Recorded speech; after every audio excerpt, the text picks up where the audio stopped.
En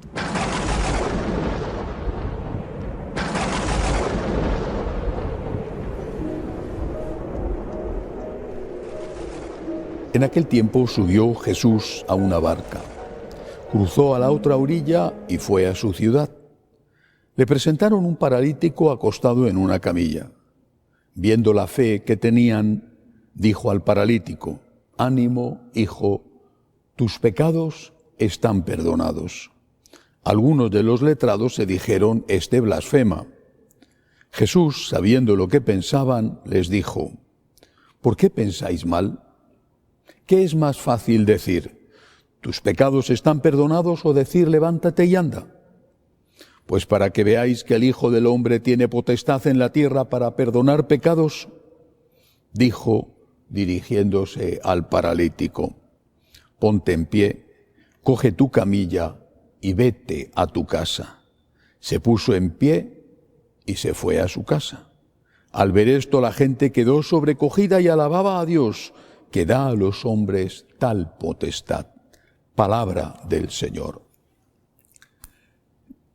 Para entender este Evangelio hay que comprender algo típico, por lo menos de la cultura judía, y no sé si también de la cultura pagana, pero que está aún muy metido en nuestro subconsciente. La idea de que el mal que sufrimos, en este caso una enfermedad, es consecuencia de un pecado. Los judíos, en el momento en que vive Jesús, estaban divididos en dos grandes grupos. Unos creían en la vida eterna, los fariseos creían en la vida eterna, y por supuesto, sin ser fariseos, muchos judíos creían en la vida eterna, en la resurrección. Pero otros no. Otros pensaban que el hombre moría y terminaba su trayectoria. Por lo tanto, pensaban que el premio o el castigo por las malas o buenas acciones, eso tenía que darse en la tierra. Si no había nada más y Dios era justo, pues tenía que premiar a los buenos aquí y castigar a los malos aquí. Eso pensaban no solamente los que no creían en la vida eterna, sino que de alguna manera, quizá no tanto como ellos, lo pensaban todos. Y por eso estaba muy difundida la idea de que el enfermo lo era a causa de sus pecados, o quizá a causa de los pecados de sus padres, aunque esos pecados pudieran ser pecados ocultos. Una persona enferma estaba enferma porque Dios le había castigado.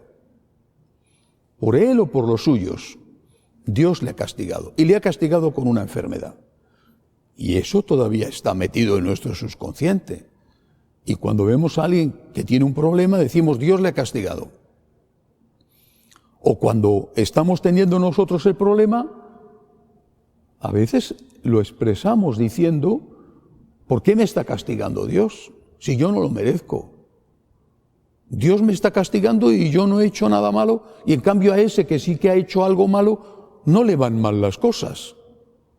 Repito, estamos con una mentalidad que no es la mentalidad cristiana, y no lo es porque si lo fuera, ¿qué tendríamos que decir de Cristo crucificado? Lo mismo que decían los que le rodeaban al lado de la cruz y se burlaban de él, no la Virgen y San Juan. Y lo mismo que en el fondo pensaban los discípulos y los apóstoles que se habían alejado del Señor cuando vieron que le apresaban. Si tiene éxito, Dios está con él. Si fracasa, es que Dios no está con él. Si muere en la cruz, es porque Dios le ha abandonado. Si muere en la cruz, es porque todo es falso. Si muere en la cruz, es porque Dios no le ama o Dios no respalda su divinidad. En cambio, si hace milagros, si tiene éxito, es que Dios le ama y Dios respalda sus pretensiones de que Él, Jesús, es Dios.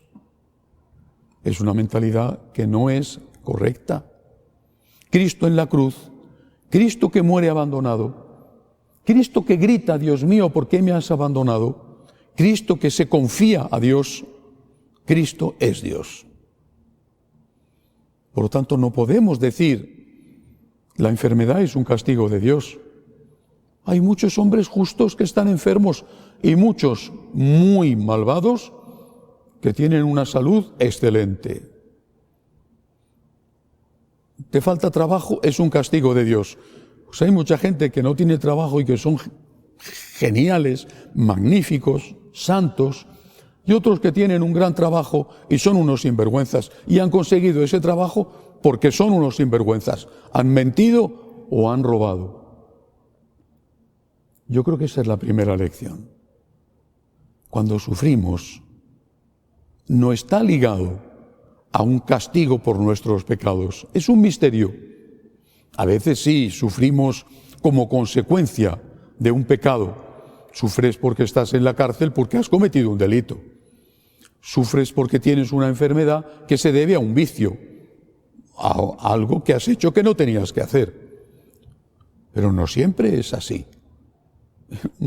Sufres y no tienes la culpa de sufrir, que te ha atropellado un coche. ¿Qué culpa tenías tú si estabas cruzando el semáforo en verde para los peatones y uno que iba borracho te ha atropellado, se ha saltado el semáforo en rojo para él? ¿Qué culpa tienes tú? Hay que tener mucho cuidado con esto, porque podemos ser enormemente injustos con los demás o con nosotros mismos. En todo caso, Jesús aprovecha esta mentalidad para dar una enseñanza.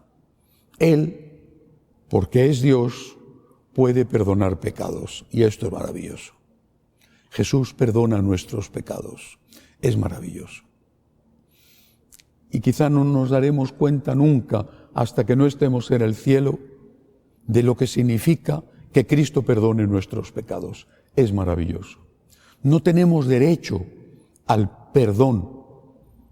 El perdón es un don que se suplica.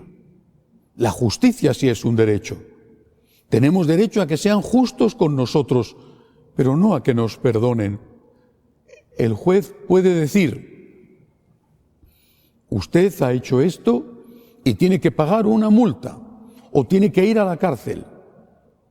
Eso es la justicia. Y luego viene el indulto.